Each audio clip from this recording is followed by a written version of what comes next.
La Gemara, Menachot, Lamed He, Amud Bet, 35b. Amar Rav Yehuda, קשר של תפילין צריך שיהיה למעלה, כדי שיהיו ישראל למעלה ולא למטה.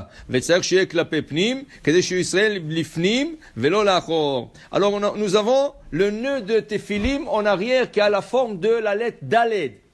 C'est le nœud que Hachem a montré à Moshe Rabbeinu dans le Chorev. Chorev, c'est la montagne où Hachem est passé. Il lui a dit, regarde, quand je passerai, je te donne le droit de voir en arrière qu'est-ce qu'il y a. Et Rachid dit, qu'est-ce qu'il lui a montré? Comment faire le nœud de Daled. Vous savez qu'il y a une grande discussion. Comment faire le nœud de Daled? Il y en a, aujourd'hui, c'est très courant de faire le Daled normal. Une barre horizontale et une barre verticale. Comme Daled.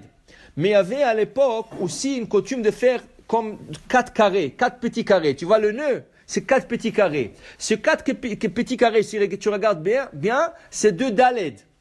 Une en haut et l'autre à l'envers. Ça aussi c'est daled.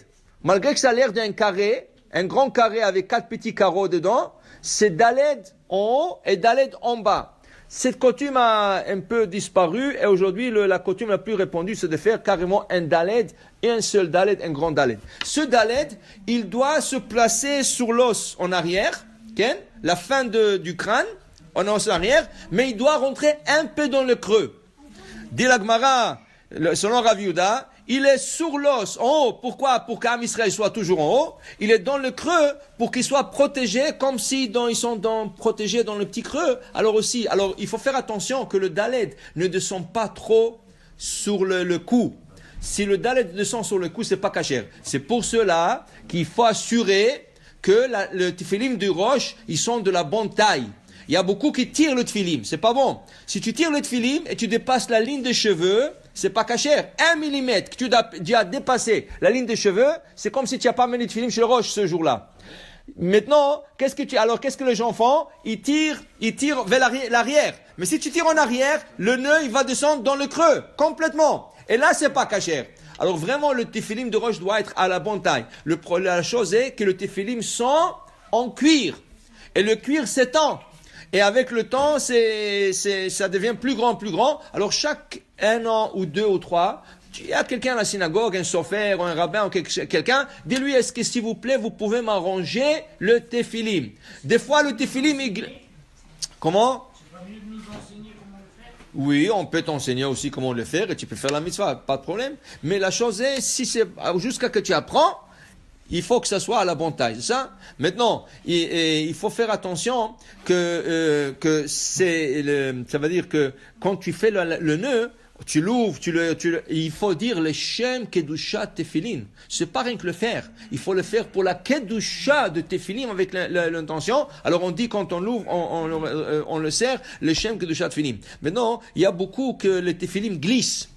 Alors ils veulent avoir plus grand. Le problème, c'est pas le tefilin sont à la bonne taille, c'est leurs cheveux. Alors va te couper les cheveux. C'est vrai, il y a des gens qui ont le cheveu très lisse. Et là, le tefilin, il glisse, ou en avant, ou en arrière. Mais les tefilin sont de la bonne taille. Là, il vient chez quelqu'un, élargis-moi. Mais si je vais te l'élargir, il va rentrer dans le creux, c'est pas bon. Alors ça veut dire que, en d'autres mots, va chez le coiffeur, va t'arranger le cheveu. Et comme ça, vous savez que chez le coiffeur, tu peux avoir beaucoup de choses. Hier, j'ai lu une histoire du Rav Kanievski. Quelqu'un en Bnei Brak, il est parti acheter et il était prêt à signer une maison. Il a acheté une maison à Bnei Brak, il était prêt à signer. Mais avant la signature, il a dit, je vais aller avoir une bracha du Rav Kanievski. Il est parti voir le Rav Kanievski, il a dit, voilà, je vais acheter une maison. Le Rav Kanievski lui a dit, est-ce que tu étais chez le coiffeur? Alors il lui dit, oui. Il dit, c'est bien que tu ailles chez le coiffeur. Top.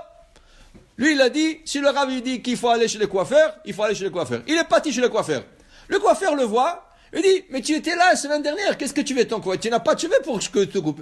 Il dit, écoutez, le Rav Kanievski m'a dit de venir prendre des coupes de cheveux. Alors je suis venu, tout ce que le Rav dit, pour la bracha, pour acheter la maison. Tom, il s'assoit, il commence à lui dire, mais pourquoi tu es parti chez Rav Kanievski? Il dit, voilà, je vais acheter une maison. Il dit, où? Telle place, telle adresse, telle... Il dit, éloigne-toi de cet immeuble, c'est un immeuble qui a que des problèmes. À la fin, il a été sauvé, il n'a pas acheté la maison parce que c'était une maison pleine de problèmes. Parce qu'il a été chez le coiffeur. Tu vois? Alors quand tu vas chez le coiffeur, tu peux avoir un choix.